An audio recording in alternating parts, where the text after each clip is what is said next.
సభాదినమున మనందరము ఇలాగను కొడుకుని దేవుని యొక్క వాక్యమును వినడానికి దేవాది దేవుడు మనకిచ్చిన ఈ సమయమును బట్టి నేను ఎంతగానో శుద్ధిస్తూ ఉన్నాను. మంచిది. ఎంతో మందికి లేని ఈ భాగ్యము, గొప్ప భాగ్యాన్ని దేవుడు మనకిచ్చిన విధాన్ని బట్టి ఆయన నామమునకు మహిమ కలుగును గాక. యావత్ ప్రపంచం మీద ఈ రోజు జరుగుతున్న ఆరాధనన్నింటినీ దేవుడు అద్భుతంగా ఆశీర్వదించి దీవించును గాక. ఆమేన్. చిన్న ప్రార్థన చెప్పుకుందాం.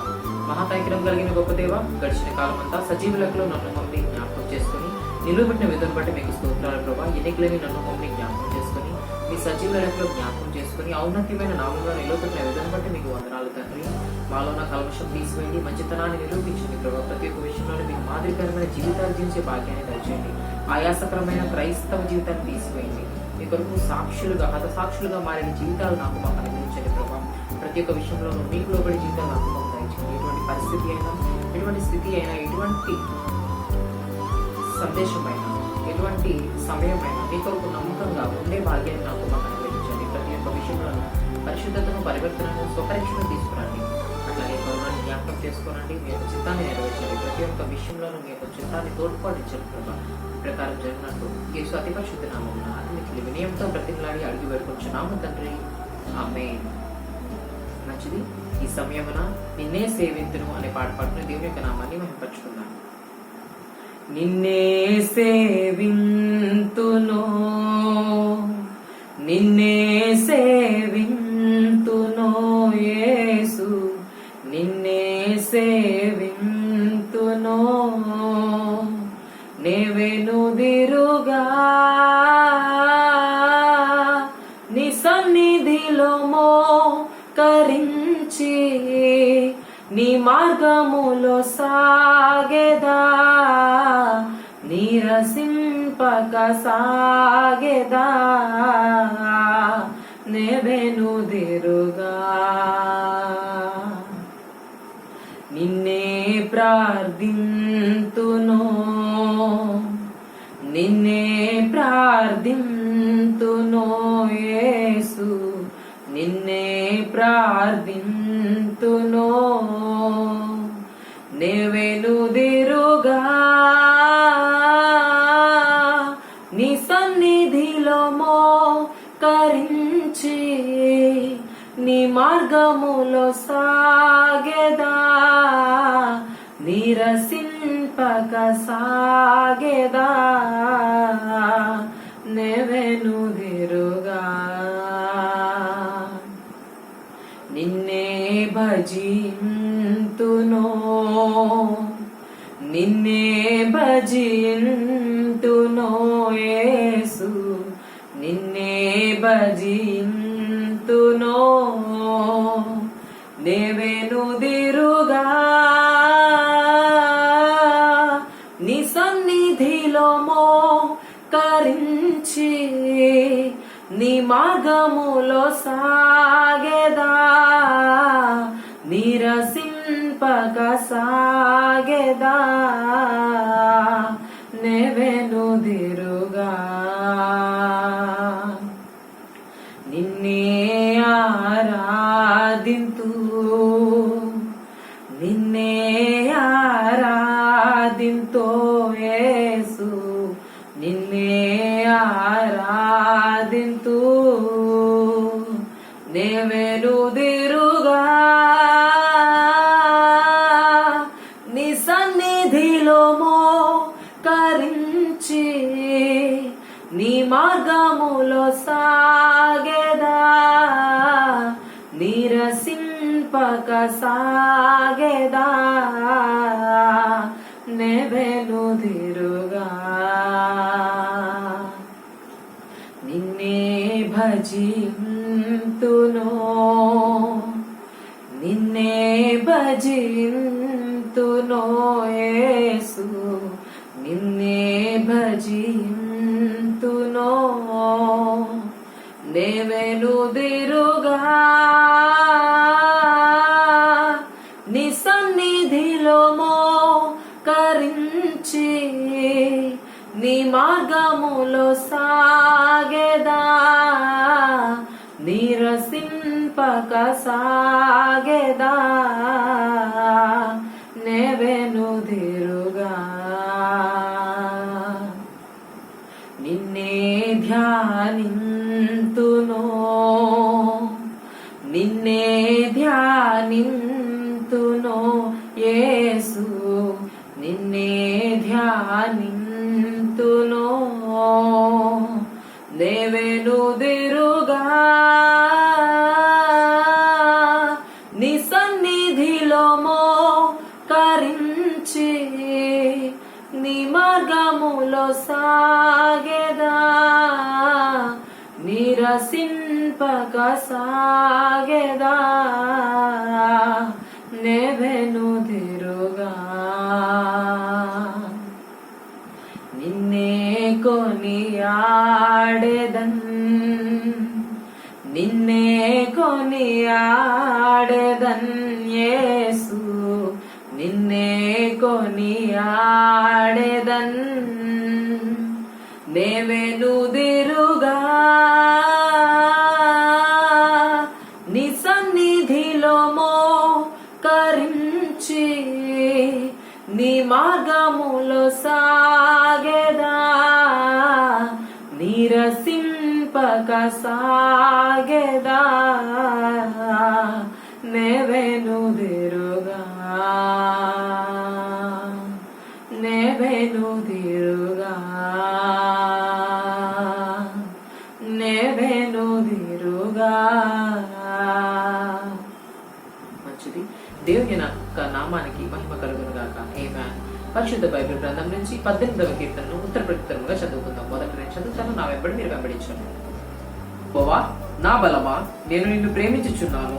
యెహోవా నా శైలమా, నా కోట, నన్ను రక్షించువాడు, నా కేడమును, నా రక్షణ శృంగము, నా ఉన్నత దుర్గము, నా దేవుడును, నేను ఆశ్రయించి ఉన్న నా దుర్గము. కీర్తనీయుడైన యెహోవాకు నేను మొరపెట్టక ఆయన నా శత్రువుల చేతుల నుండి నన్ను రక్షించును. మరణ పాశములు నన్ను చుట్టుకొనగను, భక్తిహీనులు వరద పొర్లు వలె నా మీద పడి బెదిరింపగను. పాతాళపు పాశములు నన్ను అరికట్టగను, మరణపు ఊరులు నన్ను ఆవరింపగను. నా శ్రమలో నేను యెహోవాకు మొరపెట్టి తిని నా దేవునికి ప్రార్థన చేసి తిని ఆయన తన ఆలయములలో ఆలకించి నా ప్రార్థన అంగీకరించెను. నా మొర ఆయన సన్నిధికి చేరి ఆయన చెవులు చొచ్చెను. అప్పుడు భూమి కంపించి అదిరెను, పర్వతములు పునాదులు వణికెను. ఆయన కోపింపగా అవి కంపించెను. ఆయన నాసికారంధంలో నుండి పొగ పుట్టెను. ఆయన నోటి నుండి అగ్ని వచ్చి దహించెను. నిప్పు కణములు రాజబెట్టెను. మేఘములను వంచి ఆయన వచ్చెను. ఆయన పాదముల క్రింద గాఢాంధకారము కమ్మియుండెను. కెరూబుల మీద ఎక్కి ఆయన ఎగిరి వచ్చెను. కాలి రెక్కల మీద ప్రత్యక్షమాయెను. దేవుడి వాక్యమును మన విడికిలో ఆశీర్వదించి దీవించును గాక. ఆమేన్. మంచిది. మరొకసారి జోహానిసు వారు అందించు ఈ లైవ్ కార్యక్రమాన్ని వీక్షిస్తున్న మీ అందరికీ మన ప్రభువు ప్రియ రక్షకుడైన యేసుక్రీస్తు యొక్క అతి పరిశుద్ధ నామమున మీ అందరికీ పేరు పేరున నా శుభాభివందనాలు తెలియజేస్తూ ఉన్నాను. మీరందరూ బాగున్నారు కదా? అనుదినము విసుగు చెందక ఎడతెగక దేవునితో ఆధ్యాత్మికమైన సత్సంబంధాలను నేను కలిగి ఉన్నానని నమ్ముతూ ఉన్నాను. అటు కృపణ దేవాతి దేవుడు మనందరికీ ఇచ్చును గాక. ఆమేన్. ఈనాటి మన ప్రసంగ సారాంశము ఏమిటి అనగా దేవుని వైపు తిరిగి చూచుట. దేవుని వైపు తిరిగి చూచుట. మనుషులుగా ఉన్న మనము చాలా విషయాలలో, లోకపరమైన విషయాల్లో దిగజారిపోతూ దేవుని మనం మర్చిపోతూ ఉన్నాము. దేవుని యొక్క సన్నిధానాన్ని మనం దూరం అయిపోతూ ఉన్నాము. దేవుని యొక్క ఔన్నత్యాన్ని మనం చేతగానితనంగా తీసుకొని విర్రవీగుతూ లోకములో పాపంలో పట్టుబడుచు అనేకమైన విషయాల్లో దిగజారిపోయే వారుగా ఉంటూ ఉన్నాము. అయితే దేవుని యొక్క వాక్యం ఏమని శ్రమిస్తూ ఉంది అంటే తిరిగి చూచుట. దేవుని వైపు మనం తిరిగి చూడవలసిన వారమై ఉన్నాము. ఎందుకంటే మనలను ఆ ఘోరమైన నరకం నుంచి తప్పించడానికి దేవాది దేవుడు అనేక పర్యాయములు, అనేక మార్లు మనతో మాట్లాడినప్పటికీ కూడా మన మనస్సు చలనము చెందక అజాగ్రత్తతో, పాపముతో, పాప యోచనలతో నిండిపోయి లోకంలో పాడైపోతూ ఉన్నది. అయితే ఒక విషయాన్ని మనం గమనించాలా. మన కొరకు దేవాతి దేవుడు కలువరిలో యాగం చేశాను. ఆ యాగములో తన రక్తాన్ని బలిదానంగా చేసి మన కొరకు ఆయన అర్పించారు. ఇంత గొప్ప కార్యం చేసిన దేవాతి దేవుని మనం ఎలా మరవగలుగుతున్నాము? ఎట్లా దేవుని మనం మర్చిపోతూ ఉన్నాము? దేవుని ఎట్లా మనము తృణీకరించగలుగుతున్నాము అని కనుక మనం ఆలోచన చేసినట్లయితే ముందు మన మనస్సు మారాలి. ఎప్పుడైతే మన మనసు మారుతుందో ఆటోమేటిక్ గా దేవుని యొక్క ఆధీనంలో మనం వెళ్ళిపోతాము. తద్వారా లోక విమోచన, పాప విమోచన అనేది మనకి ఖచ్చితంగా దేవాతి దేవుడు కలిగిస్తాడు. ఒకవేళ మనకి పాపం మనల్ని ఏలుతున్నప్పటికీ కూడా దేవాతి దేవుడు మనల్ని దాని నుంచి విముక్తిని కలిగించి మనకు అద్భుతమైన మేలులు కలిగించి మనలను ఆశీర్వదించి దీవిస్తాడు. అటు కృపను దేవుడు మనకి ఇచ్చిన గాక. ఆమేన్. ఈనాటి అంశంలో సంసోన్ మరియు గెలీలా గురించి మేము ముందుంచాలని ఆశపడుతూ ఉన్నాను. సంసోన్ గెలీలా మధ్యలో పడిపోయి ఎట్లా తన జీవితాన్ని నాశనం చేసుకున్నాడు, ఎట్లా తిరిగి మళ్ళీ దేవుని వైపు చూశాడు అనే అంశాలను ఉంచాలని ముందు ఆశపడుతూ ఉన్నాను. దీని గురించి న్యాయాధిపతుల గ్రంథము 13వ అధ్యాయం నుంచి 16వ అధ్యాయం వరకు క్షమించాలా మనకు సంసోన్ యొక్క జీవిత చరిత్ర అనేది మనకు కనబడుతూ ఉంటుంది. అసలు ముందు ఎవరు ఈ సంసోన్ అని కనుక మనం ఆలోచన చేసినట్లయితే సంసోన్ యొక్క పుట్టుక వెనుక కూడా ఒక చిన్న కథ ఉంది. ఆ కథను చెప్పి ప్రసంగంలోకి వెళ్ళాలని నేను ఆశపడుతున్నాను. అయితే ఈ సంసోన్ అనే హీబ్రూ పదము శాంసన్ అనే హీబ్రూ పదం నుంచి ఆవిర్భవించడం జరిగింది. ఆ శాంసన్ అనే పదానికి అర్థం ఏమనగా son of god of son, son goddess. Okay, son god of son అని దాని అర్థం, అనగా సూర్య భగవానుడు అని తెలుగులో చెప్తారు. ఈ పేరు ఎందుకు ఆవిర్భవించిందో మరి ఎందుకు తిరిగి పెట్టారో తెలియదు కానీ ఇతను అద్భుతంగా 20 ఏళ్లు ఇశ్రాయేలును పాలించిన వాడై ఉన్నాడు. ఎందుకు జరిగింది ఈ కథను కనుక మనం ఆలోచన చేసినట్లయితే, ఇశ్రాయేలీలు మళ్ళీ తమ నీచత్వంలోకి, తమ దిగజారులోకి దిగజారిపోయినప్పుడు దేవుని దృష్టికి వారు చెడ్డవారై ఉన్నారు. కాబట్టి ఫిలిస్తీయులకు ఇశ్రాయేలులను దేవుడు 40 సంవత్సరాలు అప్పగించడం జరిగింది. ఎప్పుడైతే వీరు ఇక్కడ ఈ చెరలో ఉన్నారో ఆ సమయమున కొంతమంది యోధులు ప్రార్థనతో దేవుణ్ణి మొరపెట్టగా దేవుడు వారి మొరలను ఆలకించి మనోహు అనే వ్యక్తిని దేవుడు ఏర్పరచుకోవడం జరిగింది. ఆ మనోహు అనే వ్యక్తికి చాలా కాలం పిల్లలు లేరు. అతని యొక్క భార్య కూడా చాలా బాధపడుతూ ఉన్న సమయమున దేవుడు వారిని దర్శించి దేవదూత దర్శనం ద్వారా మీకు ఒక బిడ్డని ఇవ్వబోతున్నాను, అయితే ఆ బిడ్డను మీరు ఎట్లా పెంచాలి అంటే మీకు 3 నిబంధనలు నేను పెడుతున్నాను. మొదటిగా ఆ బిడ్డకు మత్తు పానీయాలు మీరు అలవాటు చేయకూడదు. రెండవదిగా అపవిత్రమైన వాటిని అతను తినకూడదు. మూడవదిగా అతని ఒంటి మీద మంగళి కత్తి పడకూడదు. ఈ 3 గనుక అతని జీవితంలో మీరు చేయగలిగితే ఖచ్చితంగా నా ఆత్మ అతని మీదకు ఉంటుందని చెప్పి దేవుడు తెలియజేశాడు. అద్భుత రీతిగా దేవుని యొక్క దూత చెప్పిన మాటను ఆ స్త్రీ మిస్సెస్ మనోహు విని మనోహుకు చెప్పడం జరిగింది. మనోహుకు మళ్ళీ అర్థం కాక మళ్ళీ దేవదూతను పిలిచి, అయ్యా నాకు అర్థం కావట్లేదు ప్రభువా, నాకు ఈ దేవదూతను పంపించు, నీ దేవదూత ద్వారా నాకు తెలియపరచు అని అడగడం జరుగుతుంది. ఎప్పుడైతే ఆ యొక్క మాటను అడగగా ఆ దేవదూత మళ్ళా వచ్చి దేవుని యొక్క ఆత్మ చేత నింపబడి మొత్తం చెప్పి అక్కడ దహన బలిని, మనోహు కృతజ్ఞత కానుకగా దహన బలి అర్పిస్తారు గొర్రె పిల్లను. ఆ దహన బలిని దేవునికి యానం చేసి ఆ యొక్క అగ్నిలో మహిమ ప్రవేశం చేస్తుంది దేవదూత. ఇదంతా వారికి ఆశ్చర్యకరంగా అనిపిస్తుంది, భయం వస్తుంది. అమ్మో దేవుడు మనల్ని చంపేస్తాడేమో, ఎందుకంటే దేవుని చూసిన ఎవరు బ్రతకలేరు అని కూడా వాళ్ళకి డౌట్ వస్తుంది. కానీ మళ్ళీ వాళ్ళకి అర్థమవుతుంది దేవుని యొక్క ప్రణాళిక కాబట్టి ఆ దేవదూత మనకి కనబడడం జరిగింది అని వారు అద్భుతంగా నమ్మి ఆ బిడ్డను అట్లాగే పెంచుతారు. బిడ్డ పెరిగి పెద్దవాడవుతాడు. పెద్దవాడైన తర్వాత బిడ్డ యొక్క జీవితంలో అనేక మార్పులు చోటు చేసుకుంటాయి. ఆ బిడ్డకు శాంసన్ అని నామకరణం చేయడం జరుగుతుంది. ఆ శాంసన్ బలయోధుడైపోతాడు, యవనస్తుడైపోతాడు, అందగాడైపోతాడు, బహు శారీర దారుఢ్యం కలిగిన వాడైపోతాడు. అతనికి గంట దేవుని యొక్క ఆత్మ అతని మీదకి వస్తే అతని కురులు వెరజిమ్మి సొగసైన సౌందర్యం చేత, శారీరక సౌందర్యం చేత అతను చాలా యుద్ధశూరుడై బలముగా పోటీగా యుద్ధం చేసేవాడంట. అటువంటి వ్యక్తి అతని గురించి ఆ యొక్క ప్రాంతంలో మంచి పేరు వచ్చింది. ఎందుకంటే అతను న్యాయాన్ని తీరుస్తున్నాడు, అంటే ఇశ్రాయేలుని న్యాయం వైపు నడిపించడానికి అతను మూలకారకుడయ్యాడు. అట్లాగే ఎవరైతే అన్యాయం చేస్తే వారికి ఖచ్చితంగా శిక్షించేవాడుగా మనకి కనపడుతూ ఉన్నాడు. అయితే తన రోజులు గడుస్తూ ఉన్నాయి. తన ఒక అన్య స్త్రీని ప్రేమించడం జరుగుతుంది. ఎప్పుడైతే ప్రేమిస్తాడో వారి తల్లిదండ్రులు తీసుకుని కలగళ్ళు అంటారు కదా, ఎంగేజ్మెంట్ చేసుకోవడానికి ఆ ప్రాంతానికి వెళ్తాడు. వెళ్ళిన సమయమున అక్కడ కొంతమంది మీద అతను పరిహాసం చేయడం జరుగుతుంది. ఒక వర్డ్ పన్ వేయడం జరుగుతుంది. ఈ వర్డ్ పన్ కూడా ఎందుకు వస్తుంది అతను కనుక మనం ఆలోచన చేసినట్లయితే, అతను ఆ స్త్రీని చూడడానికి వెళ్ళినప్పుడు ఒకసారి అతని మీదకి ఒక సింహం అడవిలో దాడి చేయడం జరుగుతుంది. ఆ సింహాన్ని దేవుని యొక్క ఆత్మ చేత 2 అంచులుగా చీల్చేసి దాన్ని అక్కడ పడేస్తాడు. అయిపోతుంది ఆ స్టోరీ అక్కడికి. తర్వాత కొద్ది రోజులు మళ్ళీ ఆ స్త్రీని చూడడానికి వస్తూ ఉంటాడు కదా వేరే ఊరు. ఆ దారి మార్గంలో ఒకసారి ఎందుకు చూడాలనిపించి మళ్ళీ వెళ్ళినప్పుడు అక్కడ తేనె తుట్టు పెట్టడం జరుగుతుంది. ఆ తేనె తుట్టుని తను కొంచెం తిని తన తల్లిదండ్రులకి ఇస్తాడు. కానీ తన తల్లిదండ్రులకు చెప్పడు నేను ఇట్లా సింహాన్ని చంపానని చెప్పి. అయితే అది గుర్తు పెట్టుకొని సంసోను ఒక చిలిపి ఓల్డ్ పన్ లాగా వేయడం జరుగుతుంది. అది వాళ్ళు ఎవరు చెప్పలేకపోతారు. 3 రోజుల్లో చెప్పమంటాడు. 3వ రోజు తన భార్యను, అనగా అతను ఎవరినైతే ప్రేమించాడో ఆ అమ్మాయిని ఆ యొక్క పెద్దలు, ఆ అమ్మాయి తరపున పెద్దలందరూ బెదిరిస్తారు. నిన్ను నీ తండ్రిని సజీవ దహనం చేస్తాను, నువ్వు కనుక ఒకవేళ మాకు ఈ సంగతి చేయకపోతే కనుక, చెప్పకపోతే కనుక, నువ్వు అడిగి చెప్పకపోతే కనుక అని ఆమెను బెదిరించడం జరుగుతుంది. వెంటనే ఆవిడ ఏం చేస్తుందంటే అతన్ని అడుగుతుంది. అతను అడగ్గా చెప్తాడు తన ఆన్సర్ ఏమిటి అనగా తేనె మరియు సింహము. అది మీరు బైబిల్ చదివితే మీకు అర్థమవుతుంది. ఇప్పుడు సమయం లేదు కాబట్టి నేను దాని గురించి చెప్పట్లేదు. ఆ ఆన్సర్ చెప్పగానే ఆ పెద్దలందరూ సంసోనుకి మధ్యాహ్నం సవాల్ విసురుతారు. సంసోన్ అతనికి వాళ్ళకి ఏం చేస్తాడంటే వారు అడుగుతారు, మేము ఆన్సర్ చెప్పాము కదా, మీరు ఇప్పుడు ప్రమాణం చేసిన దుస్తులు మాకు ఇవ్వాలి, ప్రమాణం చేసిన బహుమతి మాకు ఇవ్వాలి అని చెప్పగా సంసోను పౌరుషం గలవాడై దేవుని యొక్క ఆత్మ చేత వారందరినీ హతం చేస్తాడు. హతం చేసి వెళ్ళిపోయిన తర్వాత ఇదంతా ఎవరి మూలన జరిగింది అని కనుక ఆలోచన చేసినట్లయితే అతను అక్కడి నుంచి వెళ్ళిపోతాడు. సంసోను వెళ్ళిపోతాడు కోపం వచ్చి. ఆ తర్వాత ఆమెను తన యొక్క స్నేహితుడికి ఇచ్చి చేయడం జరుగుతుంది. అన్య స్త్రీని. అది తెలుసుకున్న సంసోను మళ్ళీ మనోవేదన చెంది ఆ ఊరిలోని చేలన్నీ నాశనం చేస్తాడు. పైరు పంటలు నాశనం చేస్తాడు. నా భార్య నాకు తగ్గకుండా చేస్తారని చెప్పి పైరు పంటలు నాశనం చేస్తారు. అప్పుడు ఆ ఊర్లో వారు అడుగుతారు, ఇదంతా ఎవరు చేశారంటే ఫలానా వారి అల్లుడైన సంసోను చేశాడు, ఆ అమ్మాయిని ఇలా ఇచ్చారని తెలిసి అని చెప్పగా వారు ఏం చేస్తారంటే ఆ యొక్క తండ్రిని ఆ కూతుర్ని ఎవరైతే సంసోను చేసుకోవాల్సి ఉంటుందో వారిద్దరిని చంపేస్తారు, దారుణంగా చంపేస్తారు. ఇది తెలిసిన తర్వాత సంసోను వైరాగ్యం కలిగి వారందరినీ హతము చేయ జూచి అక్కడి నుంచి వెళ్ళిపోయిన తర్వాత ఈ సమయంలోనే అతని జీవితం అనేది దిగజారిపోతుంది. అతనికి గెలీలా అనే ఒక వేశ్య పరిచయం అవుతుంది. ఆమెతో శారీరక సంబంధమే కాకుండా అతను తరచూ ఆమెను కలుస్తూ ఉండేవాడు. Maybe like for what ever maybe the purpose, but అతను తరచూ ఆమెను కలుస్తూ ఉండేవాడు. ఆమెకు తన యొక్క బాధలని చెప్పుకుంటూ ఉండేవాడు. ఆమెతో సత్సంబంధాన్ని కలిగి ఉండేవాడు. అయితే ఈమెను ఆ యొక్క ఎవరైతే ఇతని శత్రువులు ఉన్నారు కదా, ఆ అమ్మాయి తరపున వాళ్ళు ఇతన్ని చంపాలని అనుకుంటున్నారు. సంసోని చంపాలని వారు మాపు కాస్తున్నారు.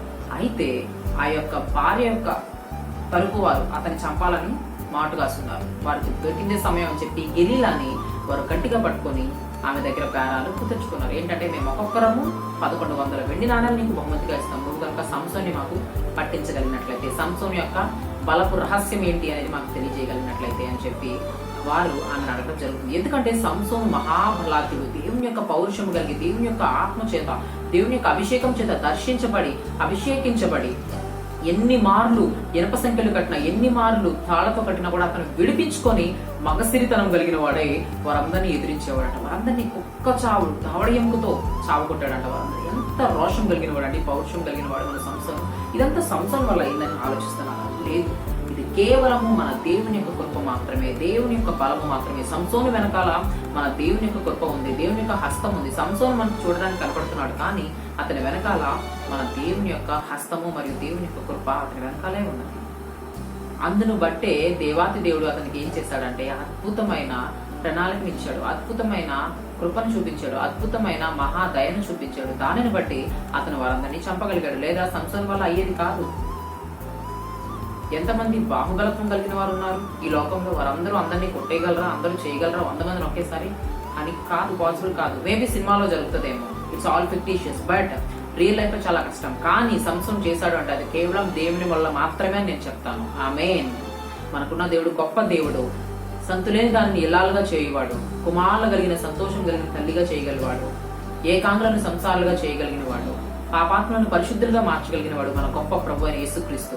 ఈ మధ్యాహ్న కాల సమయంలో మనం ఆలోచించాల్సిన విషయం ఏంటంటే, సంసోనుకు దేవుని కృప చాలా బాగా ఉన్నది. సరే, సత్సంబంధం జరుగుతూ ఉంది.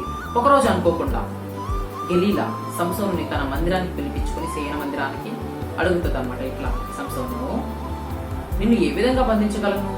నీవు నన్ను ప్రేమించట్లేదా? నీవు నాకు సమాధానం చెప్పవా అని తెలివిగా అడిగినప్పుడు మొదటిసారి సంసోను, నన్ను జనపనారతో గనక నువ్వు బంధిస్తే నాలోని శక్తి పోతుంది అని చెప్తాడు. వెంటనే ఆవిడ అది ప్రయత్నిస్తుంది. వెంటనే ఆవిడ అంటుంది, సంసోను నీ మీదకి ఫిలిస్తీన్లు వస్తున్నారు లే అని చెప్పగానే అతని యొక్క ఆత్మ, దేవుని ఆత్మ దాని మీదకి పడగానే విరజిమ్ముకొని వాటిని కట్టి తెంపుకొని రోషం కలిగిన వాడే వాడిని ఎదుర్కోవడానికి పోతాడు. రెండవసారి ఇనుప సంఖ్యలని చెప్తాడు. దాంతో కూడా ఆవిడ ప్రయత్నిస్తుంది. అప్పటికి కూడా తన కళ్ళు తెరవబడాలి, సంసోను యొక్క కళ్ళు. ఈ అమ్మాయి ఎందుకు ఇలా చేస్తుంది అని. అప్పుడు కూడా సేమ్ అదే చెప్పింది, అతను అదే చేశాడు. మళ్ళీ అతను విడిపించుకున్నాడు. మూడవసారిగా నా తలలో చిన్న చిన్నగా జడలుగా అల్లి నా వెంట్రుకలు దాన్ని మేకలు కూర్చున్నట్లయితే నా బలం పోతుందని చెప్తాడు. అది కూడా ఆవిడ ప్రయత్నించినప్పుడు అక్కడ కూడా విఫలమైపోతాడు. అప్పుడు అలుగుతుంది గెలీలా, ఏంటి నువ్వు నాకు చెప్పవా? నువ్వు నన్ను ప్రేమించట్లేదా? నువ్వు నన్ను ప్రేమిస్తే నిజంగా నువ్వు నాకు చెప్పు, దాని యొక్క సమాధానం చెప్పు, నాకు ఎందుకు చెప్పట్లేదు నువ్వు అని ఆమె నిలదీస్తుంది. ఎప్పుడైతే నిలదీస్తుందో అప్పుడు సంసోనుకు అర్థమైపోతుంది, ఓకే ఈ అమ్మాయి అడుగుతుంది, నన్ను వదిలేలా లేదని చెప్పి అతి బలవంతం మీద తను చెప్తాడు, అతను నాజీరు చేయబడిన వాడి దానిపై నేను అపవిత్రమైన వాటిని తినకూడదు, మత్తును తాగకూడదు, అట్లాగే నా తల క్షౌరం పోకూడదు. ఒకవేళ ఏమైనా జరిగితే ఖచ్చితంగా దేవుని యొక్క ఆత్మ నా మీద నుంచి వెళ్ళిపోతుంది అని చెప్తాడు. ఎప్పుడైతే ఈ విషయం తెలుసుకుంటుందో గెలీలా ప్లాన్ చేస్తుంది. ఒకరోజు తన మందిరానికి పిలిపించుకుని అతన్ని మత్తుని చేసి, మత్తులో ఉన్నప్పుడు తన యొక్క తలను క్షౌరం చేయించేస్తుంది. క్షౌరం చేయించినప్పుడు తన బలాన్నంతా కోల్పోతాడు సంసోను. పాపంలో పడిపోతాడు, స్త్రీ చేత పాపంలో పడిపోతాడు. ఆ స్త్రీ తను ఏం చేసిందంటే నాశనం చేసేసింది, అతని జీవితాన్ని నాశనం చేసేసింది, దేవునికి అతనికి వైరాగ్యాన్ని నింపింది, దేవుని నుంచి అతన్ని వేరుపరిచింది. సంసోను బలహీనుడైపోయాడు. పిలిపించేసింది వాళ్ళందరినీ. వారందరూ కావాల్సిన రోకలు ఇచ్చేసారు ఆమెకి 11,000 వెండి నాణ్యాలను. హాయిగా బ్రతుకుతామని వెళ్ళిపోయింది పక్కకి. సంసోనుని బంధించేసి రాజనగరంలోకి తీసుకెళ్లిపోయి విపరీతంగా కొట్టి బలవంతంగా తన కళ్ళను తోడేసి, ఏ కళ్ళతో అయితే ఆ స్త్రీని మోహించాడో ఆ కళ్ళనే తోసేశాడు. ఇక్కడ మీరు గమనించాలండి, మోహించిన కళ్ళను దేవుడు తోడిపించేశాడు సంసోను. అంటే దేవుడు ఎంత కరెక్ట్ గా శిక్ష చేస్తాడో మీరు ఆలోచించండి. మన దేవుడు అద్భుతమైన వాడండి, గొప్పవాడు. ఆయన మాట కొల్లైనను సున్నాయినో తప్పు ఉండదు. దేంతో ఉన్నవాడు దాంతోనే చేస్తాడని వ్యభిచారంలో దిగాడు. వ్యభిచారంలోనే తన ప్రాణాన్ని కోల్పోయాడు సంసోను. తెచ్చుకున్నాడు ప్రాణాల మీద. తీసుకెళ్లిపోయారు ఇతన్ని బయలుదేరత దగ్గర, క్షమించారు, దాగోను గుడికి తీసుకుపోతారు. దాగోను గుడి దేనికి ప్రసిద్ధి అంటే ఆమె సంతానానికి ప్రసిద్ధి అంట. సంతానాన్ని ఇచ్చే దేవత అంట. ఆ గుడికి తీసుకుపోయారు. ఆ ప్రాంతంలో మేబీ నాకు తెలిసి బైబిల్ గ్రంథంలో ఉంటుంది, మళ్ళీ సంసోన్ కి హెయిర్ గ్రోత్ వస్తుంది అని చెప్పి, ఎంట్రుకలు మొలుస్తాయి అని చెప్పి చెప్తారు. అంటే మేబీ 1 month గ్యాప్ ఉండి ఉండొచ్చు ఆ మధ్యలో. ఆ 1 month అతనితో వెట్టి చాకిరి చేయించుంటారు. గానుగతో అతను ఏం చేయించారంటే ఆ యొక్క కార్న్ పిండి చేయించారు, గింజలను పిండిగా చేయించారు. ఎంత నరకం అనుభవించాడు సంసోన్ అక్కడ. కళ్ళు లేవా, కళ్ళు నొప్పి ఒక పక్కన తోడేశారంట బతికుండగానే. మళ్ళీ ఒక పక్కన పని చేపిస్తున్నారు. ఆహారం పెట్టి ఉంటారో లేదో, టైంకి నీళ్ళు ఇస్తున్నారో లేదో, అతనికి ఓపిక ఉందో లేదో, సత్తు ఉంటుందో లేదో, అతనితో గొడ్డు చాకిరి చేయించుకుంటున్నారు వారందరూ. ఎంత దారుణమైన పరిస్థితికి దిగజారిపోయాడు మన సంసోను. క్షమించాలి. తల్లిదండ్రులు ఒక్క బ్రతుకులు బ్రతకాల్సి వస్తుంది. కళ్ళు తోడిచ్చేసుకున్నాడు, ఒంట్లో సత్తువు లేదు, ఓపిక లేదు, దేవుని యొక్క ఆత్మ లేదు, దిగజారిపోయాడు ఆత్మీయంగా, శారీరకంగా, మానసిక నరకాన్ని అనుభవిస్తున్నాడు. అయితే రానే వచ్చింది దాగాను దేవతకు వారు బలి నర్పించడానికి సంసోనుని తీసుకుపోయారు. ఆ గుడికి తీసుకుపోయి అందరూ మధ్యలోకి వదిలి సంసోనుని రాజులు, సామంత ప్రభువులు అందరూ, ఆ రాజ్యపు ప్రజలు అందరూ చేరుకోగా 3000 మంది ఆ దాగోను గుడిని కుమ్మెట్టారంట. అంటే మొత్తం సరౌండ్ చేసేసారు. వారందరూ ఉన్నారు అందులో. ఆ సమయమున సంసోనుని మధ్యన జుట్టు విమ్ము, ఇప్పుడు నీ జుట్టు నేరుగా విరవిమ్ము, దేవుని ఆత్మ వస్తుందంటగా నీ మీదకి ఏది ఇప్పుడు చూపించని చెప్పి ఎగతాచడం మొదలు పెట్టారు. సంసోను రోషం కలిగిన వాడై తిరిగి చూశాను సంసోను దేవుని వైపు. ఇప్పుడు అనిపించింది సంసోనికి రోషం వచ్చింది, సంసోనికి గుర్తొచ్చింది తన పౌరుషం ఏంటి అనేది. తిరిగి చూశాడు దేవుని వైపు. ప్రభువా నన్ను క్షమించు, నేను చేసిన తప్పులు క్షమించు, గెలీలా వల్ల నేను చేసిన తప్పులు క్షమించు, నాకు మరొక ఛాన్స్ నువ్వు, మరొక అవకాశాన్ని నువ్వు, వీరందరి మీద పగ తీర్చుకుందును, నాకు మరొక అవకాశం ఇవ్వయ్యా అని బ్రతిమలాడక దేవుడు తన మాటను విన్నాడు. మన దేవుడు ప్రేమమయుడండి, గొప్పవాడు. సంసోను ఎంత పాపం చేసినా, సంసోను ఎంత తప్పు చేసినా కూడా తిరిగి మళ్ళీ సంసోను యొక్క మాటకు లోబడి దేవుడు అతని ఎంట్రుకలు మళ్ళీ మొలిసేలా చేశాడు. వెంటనే సంసోనుకు దేవుని యొక్క ఆత్మ వచ్చింది. అక్కడున్న భటుడిని అడిగాడు, అయ్యా నేను ఇక్కడున్న పిల్లర్స్ సహాయంతో ఆ దాగోను గుడికి 2 మధ్య స్తంభాలు ఉన్నాయి, చాలా బలమైనవి, వాటి మీద ఆ గుడంతా నిర్మాణమైంది. ఆ స్తంభాల దగ్గర నన్ను నుంచోపెట్టండి, నేను నుంచోలేకపోతున్నాను అని చెప్పాడు. వారు వెళ్ళి నుంచోపెట్టగా ఆ స్తంభాలను పట్టుకుని ఏసునామమున ప్రార్థించి ఒక ఊపగా గుడి మొత్తం కూలిపోయిందే. చచ్చిపోయారో రాజులు, ఎవరైతే హేళన చేశారో, ఎవరైతే అపహాస్యం చేశారో, ఎవరైతే మోసం చేశారో అందరూ కుక్క చావు తెచ్చారు. దాని కింద శిథిలాల కింద నాశనం అయిపోయి సమాధి అయిపోయారు, సజీవ సమాధి అయిపోయారు. దేవుడితో పెట్టుకుంటే అట్లా ఉంటది. నిజమైన దేవుడు మన దేవుడు రోషం కలిగిన వాడు, పౌరుషం కలిగిన వాడు, బాహుబలత్వం కలిగిన వాడు, అన్యాయం చేసేవాడు కాదు మన దేవుడు. గొప్ప కార్యం చేశాడు. అక్కడ అందరినీ చంపేశాడు మన యొక్క సంసోను.